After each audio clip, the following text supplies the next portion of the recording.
Great morning, family. I am Tanya Brooks, your FBA community folk herbalist, and back at it again. It is Friday morning, the end of, or the last day in our work week, and everybody, I'm sure, is looking forward to the weekend starting on this evening, technically, right?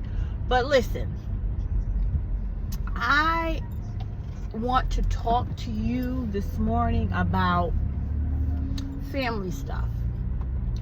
So the title of this is Be Your Child's Biggest Advocate, Not Their Biggest Hindrance.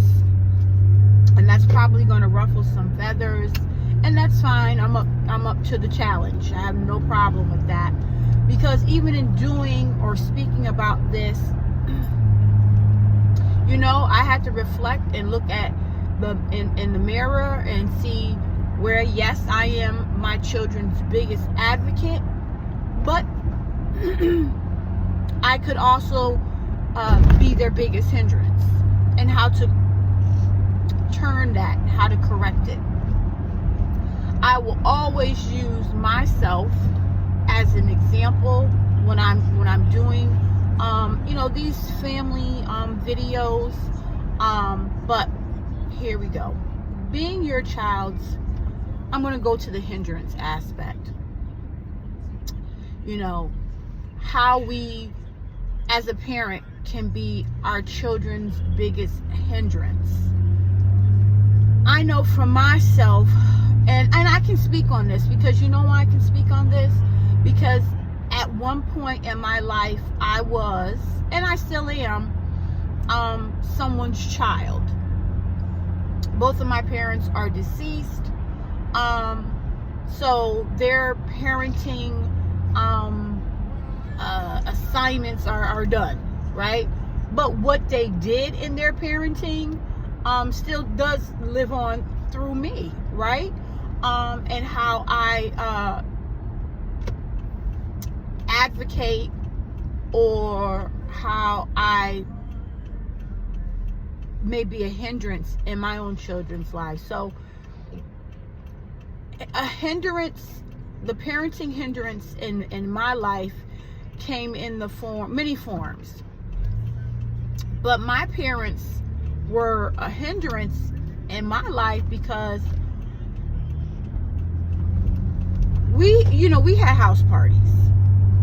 And this is going to touch some nerves, and that's fine. But we had house parties growing up. And in having house parties, there was always alcohol in the house. And even when we didn't have house parties, there was always alcohol in the house. There was always cigarettes in the house as well. How did this hinder my growth and development as a child? Well, my first experience with alcohol was in my home, right? And I remember the first time I drank alcohol was a very cold can of Budweiser beer. And the crazy thing about it is I like the way it tastes. It tastes good to me. And that very well could have gone in a horrible direction for me as an adult, because I could have become an addict to alcohol. So as parents, a lot of times when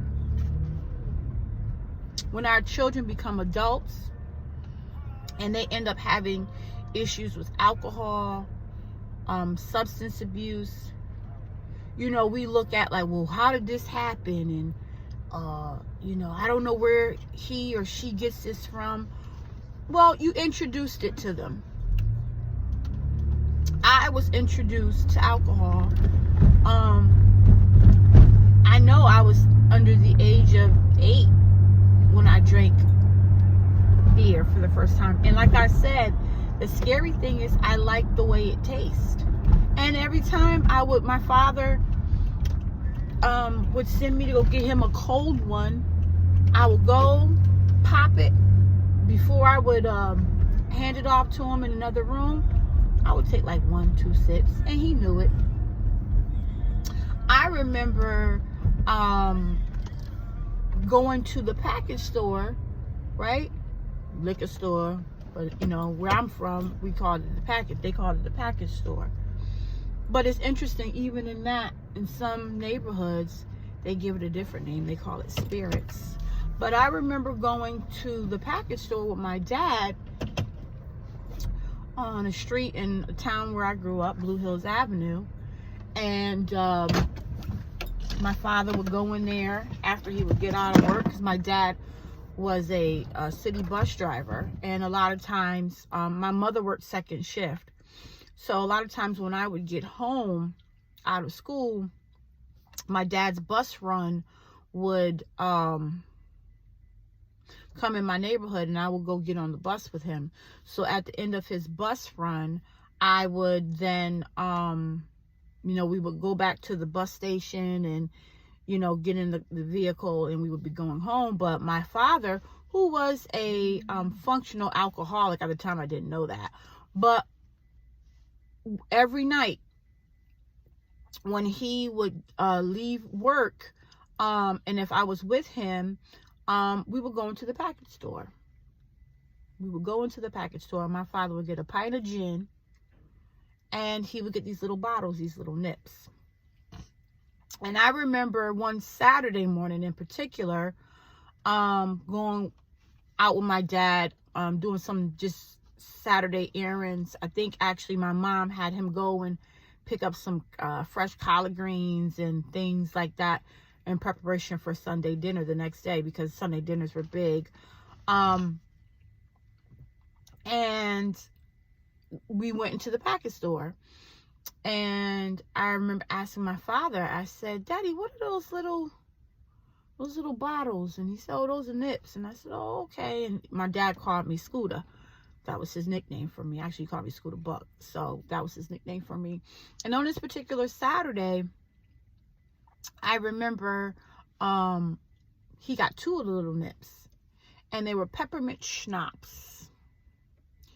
And he said, "You want to taste it?" And I said, "Yeah." He said, "Oh, it's kind of sweet." And he gave me a nip. And I was definitely under the age of 10.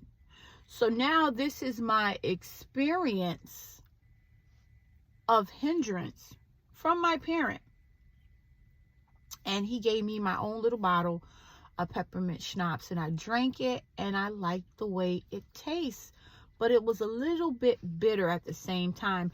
And at that particular moment in time, I remember saying to myself, yeah, I like the way it tastes, but I don't like the way it burned going down. So this is something I was not going to indulge in. But I still did like the taste of the beer. And I remember my mother telling me, because everyone in my house, including my brother, were big time cigarette smokers. I remember my mother telling me, and these are all things of how as parents we could be hindrances in our children. And I remember my mother telling me to go light her cigarette. And I was definitely under the age of 10. And, you know, we had a gas stove. And I remember taking out one of her cigarettes from out of the Winston 100s. And I knew exactly how to get it out, because I watched my mother and my dad years, you know, hitting that pack and making that cigarette pop out. And it looked, you know, the way they did things, it was like a whole ritual. They made it look cool. And I remember seeing my mom light her cigarettes. And so and my dad and my brother, who was sneaking smoking, but I seen him doing it, right? So I knew exactly how to tilt my head when I turned on the pilot on the stove. And I remember taking my first draw, or lighting my mother's cigarette, and I almost choked to death. And because, you know, my mom, the way she would inhale it and then blow it out, but, you know, I'm under the age of 10, so I inhaled it and choked on the smoke, because I inhaled it, but I didn't blow it out. So I choked on the smoke. And I remember at that time saying, it tastes nasty, and why do they smoke these things and what have you. But those are all examples of, you know, as parents, we can be our child's biggest hindrances, even in when it comes to the parent dynamics of the relationship. If there's a lot of, and in my household there was a lot of physical, mental abuse, my parents toward each other. And my father was very physically abusive towards my mom. He was very emotional and abusive towards my mother. And so that was a hindrance in me and my brother's life. And I to this day, I really believe that type of physical abuse that went on between my parents, that hindered my brother into where my brother became addicted to drugs, and ultimately that he succumbed to that his life ended. You know, he OD'd. And so the unfortunate thing is, you know, granted, yes, my parents did the best with what they had, but their trauma as children traveled into their adulthood, and so it came out into, these are the things that they did in front of us, and it affected us, it hindered us in different ways. And like I said, I really do I do know that my brother seeing my mother being physically abused by our father, and him feeling that he couldn't protect her, he couldn't defend her, made him turn to substance abuse early on. I would say my brother probably started using substances, I would say probably about 13 or 14. We didn't really know about it until later on, until his early 20s, you know, is when it exposed itself. So, you know, those types of things definitely hindered us as children, and how it messed us up. You know, so any parent watching this, understand ways in which your undealt with trauma as a child will travel with you as an adult, and you can and you will be the biggest hindrance in your child or your children's lives. And those are just examples of how that happened for me in my life. And you know, there's a scripture and it says, "Oh man, thou art inexcusable." We're without excuse, because you know what, right is right and wrong is wrong. And as when we become adults, we know the things that were done to us that we had no control over as children. But now that we are the adult, we are the parent, we know that what was done to us is something that we should not want to continually do with our child or our children. So we need to check that. There's no excuse, right? Because you know how that has and how that has not affected you. So that's what the hindrance aspect looks like. But let's move on into being your child's biggest advocate and turning that hindrance around and advocating for your child. Rather it be having to step out of a relationship, maybe with the other parent. Right? That's a form of advocating for your child. Being your child's biggest cheerleader. If you have more than one, or even if you just have one, they're different. They're characteristics that, yes, they take from you and their father, but they're their own individual person. So we need to advocate for that. We need to acknowledge that. When it comes to education, one of your children may not excel as much as your other child does, but you be their biggest advocate. I know for a way in which I advocated for our son, I'm dyslexic, and our son is dyslexic, and we've had conversation about it, right, Zeke? See? And there's nothing wrong with that, but a way in which I advocated for my son was in kindergarten. He was supposed to, go on to the first grade, and I advocated for him, and no, I held him back a year because he was not ready.